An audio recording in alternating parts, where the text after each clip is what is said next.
इस मौसम में बच्चों का फिर ख्याल भी ज़्यादा रखना पड़ता है और ख्याल कैसे रखा जाए, कौन सी ग़िज़ाएं हैं जो कि बच्चों को दी जाएं और बच्चों को इन मौसमी असरात से महफूज रखा जाए। इसी तमाम तर मामले पर हमने एक दफ़ा फिर से बुलाया है डॉक्टर अनोखी खानम को। अस्सलाम वालेकुम, गुड मॉर्निंग, कैसी हैं आप? डॉक्टर साहबा का मैं तारुफ भी कराता हूँ, paediatrician from Apple tree paediatrics, also director maternal and child health IRD Pakistan. तो आपका जो इंट्रोडक्शन है बड़ा मुश्किल होता है हमारे लिए बताना। बड़ी मुश्किल से अल्फाज होते हैं। जब आप किसी को बताती हैं या कोई पूछता है तो एमी हैरान होते हैं कि है ना लंबा या होते हैं। फिर आप क्या कहती हैं उन्हें? आप भी हैरान पूछते हैं ना कौन सी डॉक्टर, मैं बोलती हूँ दोनों। अच्छा, हम मैटर पे बात कर रहे हैं दोनों हम इस पे बात कर लें कि आजकल क्योंकि कोरोना वबा भी है और मुख्तलिफ वायरसेस भी हैं जो बच्चों में खास तौर पर ट्रांसफ़र हो रहे हैं और चल रहे हैं। अब समझ नहीं आती कि हमें कि अगर खांसी हो रही है तो ये कोरोना की वजह से हो रही है, कोई वायरल इन्फेक्शन है, कोई थ्रोट इन्फेक्शन है, क्या है? अब क्या करना चाहिए आपके बारे में, आपके ख्याल में खासतौर पर बच्चों के लिए एहतियात कैसे करनी चाहिए? ओके, फर्स्ट ऑफ ऑल शुरू में मुझे पहली चीज़ जो बताना चाहती हूँ, इम्यूनाइजेशंस, ठीक है, ताकि हम ये भूल नहीं जाएं। प्लीज़ आप अपने बच्चे के हिफाजती टीके करवाएं हैं, make sure it's up to date. अपने EPI कार्ड जाकर चेक करके देख लेना, ठीक है। आमतौर पर बच्चे को वायरल इन्फेक्शंस होती है, बहुत सारे पेरेंट्स परेशान हो जाते हैं, सोचते हैं कि मेरे बच्चे को बैक्टीरियल इन्फेक्शन हो रहा है क्योंकि बुखार हो रहा है, या आजकल कोरोना वायरस के बारे में भी बहुत परेशान हो रहे हैं एक्सेट्रा, और लोग भूल जाते हैं कि आमतौर पर जस्ट वायरल इन्फेक्शन, ठीक है, मगर viral infection can turn into bacterial infection. उससे हम बच्चे को टीके के साथ प्रोटेक्ट करते हैं। तो हमारे पास अभी कोरोना वायरस की टीका नहीं आया, मगर हमारे पास न्यूमोकोकल वैक्सीन आया है, हमारे पास हेमोफिलस इन्फ्लुएंजा B वैक्सीन भी आया है एक्सेट्रा। तो हम इन टीकों के दौरान through this we can protect our children from pneumonia, ठीक है, that's the first thing. Second thing, आपको अपने बच्चे, जब आपके बच्चे को वायरल हो रही है, ठीक है, बुखार दोनों बैक्टीरियल और वायरल इन्फेक्शन में होती है। बुखार वायरस में unless they are very obvious symptoms, हमें भी नहीं पता चलता कि ये कोविड है या नहीं, कोरोना वायरस है या नहीं, ठीक है। तो आपको मैं अपनी सारी पेरेंट्स को बोल रही हूँ आजकल, क्योंकि बच्चे में माइल्ड टू मॉडरेट सिम्टम्स होती है कोविड की, ठीक है, तो मैं बोलती हूँ कि अगर आपके बच्चे को नज़ला ज़ुकाम हो रही है, ठीक है, आपको बस you need to do the SOPs, practice करना चाहिए। जिसको भी घर में अगर माइल्ड भी सिम्टम्स हो रहे हैं, क्या SOPs हो सकते हैं, तो आपको मास्क पहनना चाहिए, ठीक है, आइसोलेट। अगर कोई भी है जिसको नज़ला ज़ुकाम हो रही है, आपको प्लीज़ उसको आइसोलेट करें, एंड ख़ास तौर पर from your elderly and vulnerable population से, ठीक है। मजॉरिटी इंस्टेंस में ज़्यादातर ये it most probably will be normal viral episode, मगर unless you test you are not going to be able to see the difference, number 1। Number 2, आपको याद रखना है इन चीज़ों पर फोकस करने के instead of focusing so much, आपको देखना है कि मेरा बच्चा क्या कर रहा है, मेरा बच्चा का सेहत कैसा है, ये इस बीमारी के साथ क्या कर रहा है, इसको कैसे सपोर्ट कर सकते हैं एक्सेट्रा। और रेड फ्लैग्स के बारे में बहुत इंपॉर्टेंट होती है रेड फ्लैग्स। लोग बहुत परेशान होते हैं, दवाई देकर वो भूल जाते हैं कि रेड फ्लैग्स क्या होती है बच्चों के। नंबर 1, आपको याद रखना है, खांसी का सिरप बच्चे को बिल्कुल नहीं देना। अच्छा, माँ बाप तो फौरन बच्चा हल्की सी खांसी होती फौरन सिरप दे देते। एब्सोल्युटली नॉट, ठीक है, हमें पता है ये काम नहीं करती, ठीक है, और जो भी दवाएं आप बच्चे को देंगे उसकी साइड इफेक्ट्स होगी। दो भी दवाएं किसी को देंगे उसकी साइड इफेक्ट्स होगी। पहला तो कफ सिरप हो गया रेड फ्लैग्स में। एंटी एलर्जीज वायरल एपिसोड्स में कोई जगह नहीं रहती है, ठीक है। Anti virals do not work, anti allergies do not work, ठीक है, तो ये देने की ज़रूरत नहीं है।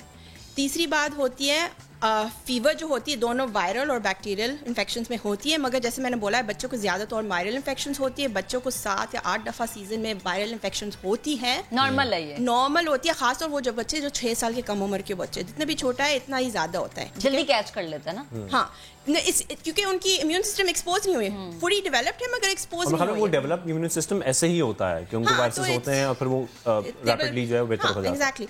फिर आपको क्या करना है, आपको देखना है आपके बच्चे का हाउ आर दे डूइंग, ठीक है। अगर बुखार हो रही है तो बुखार की 4 वो रेड फ्लैग्स होती है, पहली वाली रेड फ्लैग्स होती है कि बुखार कहाँ से आ रही है।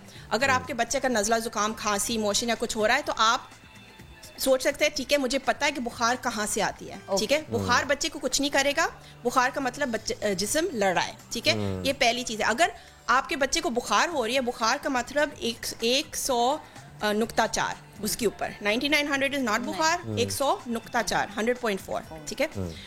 अगर आपके बच्चे को बुखार हो रही है मगर कोई दूसरी सिम्टम्स नहीं है, ये पहली परेशानी की बात हुई, ठीक है, तो 24 घंटे के अंदर आपको डॉक्टर के पास ले जाना है, ठीक है।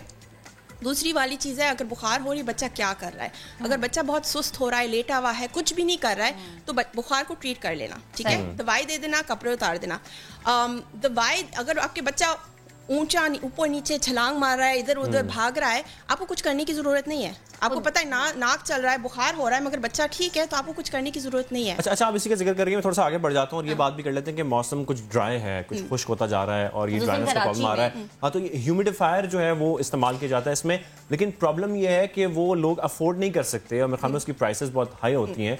तो कोई इसका ऑल्टरनेट है जो इस्तेमाल किया जा सकता है या कोई ऐसी चीज़ जो आप रिकमेंड करें, क्या किया जा सकता है, उसका हल क्या है? No.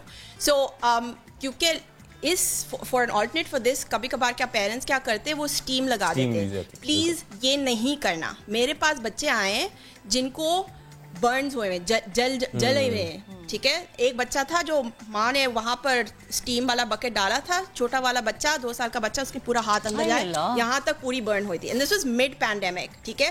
हम पूरी लॉकडाउन में थी, परेशान हो रहे थे कि हमें बच्चे को अस्पताल नहीं ले जाना चाहते। एंड आई एम लाइक, मैं इसको टेलीमेडिसिन के दरमियान ट्रीट नहीं कर सकती, आपको उसको फौरन अस्पताल ले जाना होगा।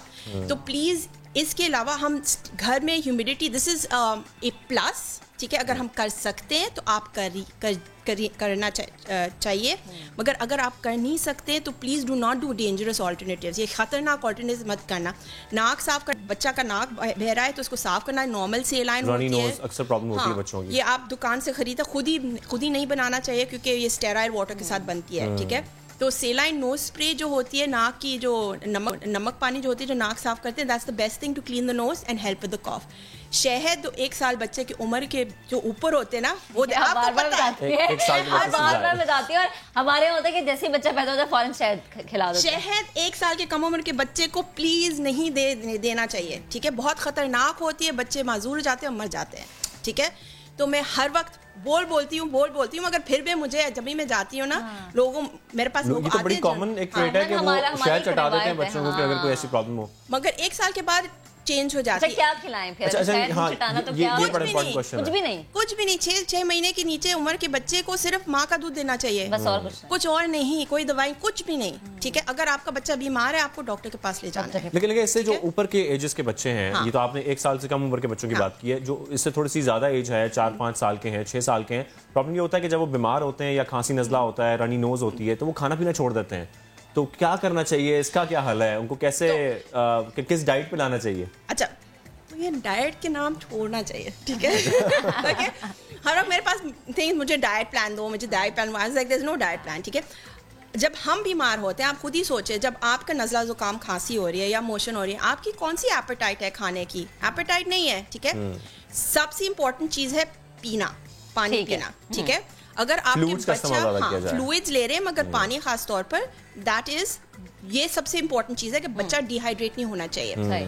और अगर आपके बच्चा बिल्कुल खाना नहीं खा रहा है, बिल्कुल खाना है, मेरी जो एक छोटी सी चीट है, ठीक है, मैं बोलती हूँ कि ORS, अगर बिल्कुल खाना नहीं खा रहा है, सॉल्ट्स पूरे हो जाते हैं उसमें, मगर प्लीज कोई जूसेस और सोडाज और ये सारी चीजें मत देना। और फिर पेरेंट्स आते हैं, बोलते हैं खाना नहीं खा रहा है, मतलब उसने डोनट खाया या उसने ये पता नहीं हलवा खाया, ये वो खाया, तो हमने दे दी। आइसक्रीम चाहिए था बच्चे का, कुछ और नहीं खाया, फ्राइज दे दिए, बर्गर दे दिया।